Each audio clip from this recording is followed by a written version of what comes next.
So ATOM, atom. The topic is about atom. So what is atom? First of all, we'll discuss about atom.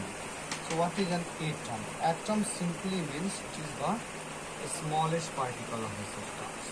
It simply means an atom is the smallest particle of or elements or a substance. Element or a substance. Atom is the smallest particle. There are some further division of atom, but we will discuss about it later. So first of all, we should learn the atom is the smallest particle of an element or a substance which takes part in a chemical reaction. Which takes part in a chemical reaction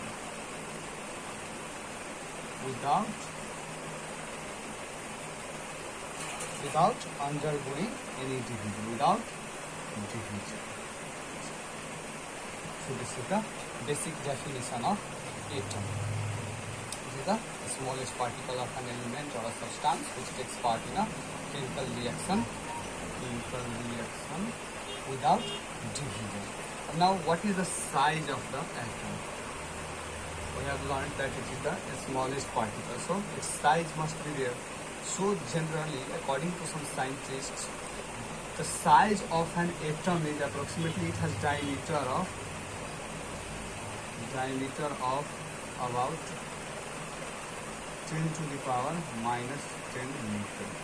This is so very small that if we take the diameter of our hair, it is more than very short than that of our hair also. So it is very small or smallest particle. That's why we are using the term smallest particle. Approximately in 19th century, it was found that there are other similar particles also in an atom, but those similar particles were further discovered and called as the subatomic particles. So simply we will look about the structure of an atom. The structure of an atom is like this. Simply this is a dense part in an atom. So this dense part in an atom is called as the nucleus of an atom. This dense part in an atom is called as the nucleus of an atom, and this oval shapes like this, round shapes, these are called as cells. And these are, both of them are the cells, and this is the dense part is the nucleus. What actually happened was a scientist did an experiment where he found out that when he an X-ray diffraction or alpha particle ray diffraction was done when he just some of the alpha particles rays were going like this. So what he found is that all the alpha particles rays were यसलाई यहाँबाट के गर्यो भने हालेको छ। अब यसरी हाल्दाखेरि के भयो भने उसले जब अल्फा पार्टिकलको रे पठायो एउटा गोल्डको एटममा भने उसले के हेर्यो भने केही रेजहरू के भइरहेको थियो त सिधै यो साइडबाट अर्को साइड के भइरहेको थियो त पास भइरहेको, तर सम अफ द रेज जुन डाइरेक्टली मिडल सेन्टरतिर परिरहेको थियो त्यो रे के भइरहेको थियो त यसो गइरहेको रे यसरी नै के भइरहेको थियो त वापस आइरहेको थियो, भनेको त्यो के भइरहेको थियो रिफ्लेक्टेड ब्याक भइरहेको थियो, जसको कारणले हामीलाई के थाहा चल्यो त यो एक्सपेरिमेन्ट गर्दाखेरि के कन्क्लुजन निकाल्यो उनीहरूले त यो एक्सपेरिमेन्ट गर्दाखेरि उनीहरूले कन्क्लुजन यो निकाले ल यसले के गर्यो भने त्यो एक्सपेरिमेन्टबाट के थाहा चल्यो त भने कि all the rays were passing out, यो साइडबाट गएको रे अर्को साइडबाट निस्किरहेको थियो, तर सेन्टरतिर जुन परिरहेको रे थियो त्यो रे के भइरहेको थियो त वापस त्यही मिडियामा रिफ्लेक्ट भइरहेको थियो। अनि यसबाट के थाहा निष्कर्ष के निस्क्यो भने कि बीचमा सेन्टरमा केही पार्टिकल छ भने त्यो एक्सपेरिमेन्टबाट हामीलाई के थाहा भयो भने कि जति पनि अल्फा पार्टिकलका रेजहरू गइरहेका थिए त्यो के भयो त एक साइडबाट गएर अरू साइडबाट निस्क्यो भनेको त्यो पास भइरहेको थियो। तर बीचमा सेन्टरमा जुन रेजहरू परिरहेको थिए त्यसबाट केही रेजहरू के भइरहेको थियो त वापस सेम मिडियममा के भइरहेको थियो त रिफ्लेक्ट भइरहेको आएको थियो। द्याट मिन्स कि सेन्टरमा केही न केही यस्तो डेन्स पार्टिकल छ जसले के गरिदिरहेको छ त रेजहरूलाई पास गर्न दिइरहेको छैन भनेको त्यो रेजहरूलाई रोकिरहेको छ, छेकिरहेको छ भने त्यो फेरि पनि रे के भइरहेको छ त त्यही मिडियममा रिफ्लेक्ट भइरहेछ। द्याट्स वाइ अब त्यो के हो त त्यो बिचमा पछि त्यस्तो खोजी हुँदै जाँदा जुन बिचमा त्यो डेन्स पार्टिकल जसले रेलाई रोकिरहेको थियो र वापस के गरिदिरहेको थियो त भने रिफ्लेक्सन गरिदिरहेको थियो भनेको पछि गएर त्यही कुरा जुन यसमाथि धेरै खोज हुँदै जाँदा यो एउटा डेन्स पार्टिकल भन्ने कुरा एटमको सेन्टरमा रहेछ भन्ने कुरा बुझियो कि एउटा डेन्स पार्टिकल के हुन्छ भने एटमको सेन्टरमा रहेछ र त्यही डेन्स पार्टिकललाई पछि गएर हामीले के भन्यौँ त न्युक्लियस भन्यौँ। र यसको साइडमा न्युक्लियसको चारैतिर के हुन्छन् भने सेल्सहरू। यो सेल्स भनेको नथिङ बट सेल्स भनेको के हो कि path along which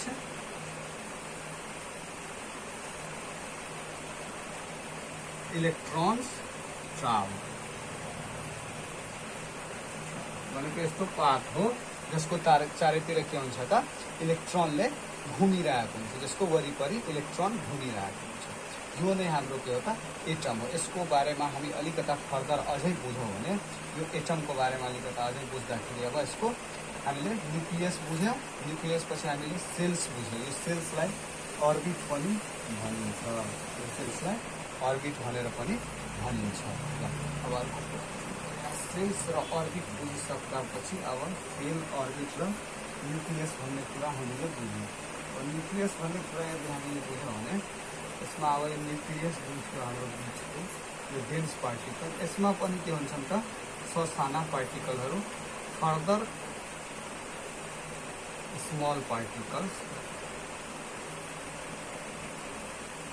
in the nucleus और न्युक्लियसको भित्रतिर पनि फर्दर स्मल पार्टिकलहरूको भयो त थाहा छ यो एटमको भित्र। अब न्युक्लियसको भित्र दुईवटा कुरा हुन्छन्, प्रोटोन हुन्छ एन्ड न्युट्रोन हुन्छ। र यो सेलमा जुन हुन्छन् सेलको भित्र के हुन्छ भने सेलमा के हुन्छ त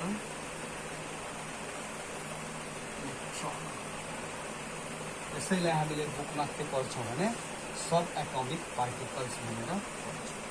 त्यो सब एटोमिक पार्टिकल्स भनेर यसरी हामीले हेडिङ सब एटोमिक पार्टिकल्स।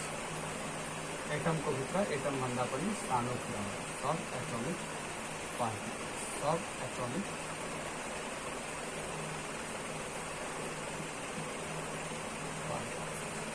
सब एटोमिक पार्टिकलमा सबभन्दा पहिले के बुझ्नु हुन्छ हामीले इलेक्ट्रोन। इलेक्ट्रोन कहाँ हुन्छ त सिचुएटेड एट सेल्स और अर्बिट। सेल्स र अर्बिटमा हुन्छ इलेक्ट्रोन।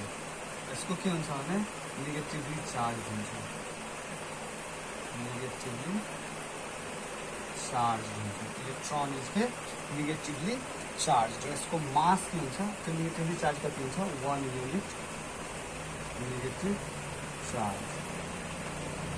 अब यसको मास भनेको मास यसको रफली 1/1837 अफ हाइड्रोजन एटम। हाइड्रोजन एटमको रेफरेन्समा यसको मास लिन्छ किनभने धेरै सानो मास हुन्छ त्यसैले यसको रेफरेन्समा लिन्छ। अर्को भनेको सब एटोमिक पार्टिकल हाम्रो के हो भने प्रोटोन।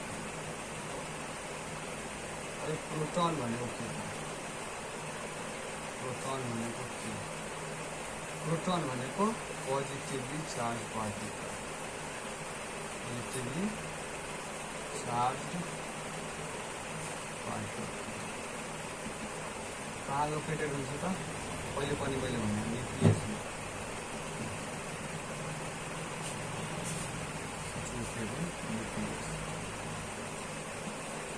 न्युक्लियस र यसले के गर्छ भने पोजिटिभली चार्ज पार्टिकल हो र यसको के हुन्छ भने mass is equals to 1h atom.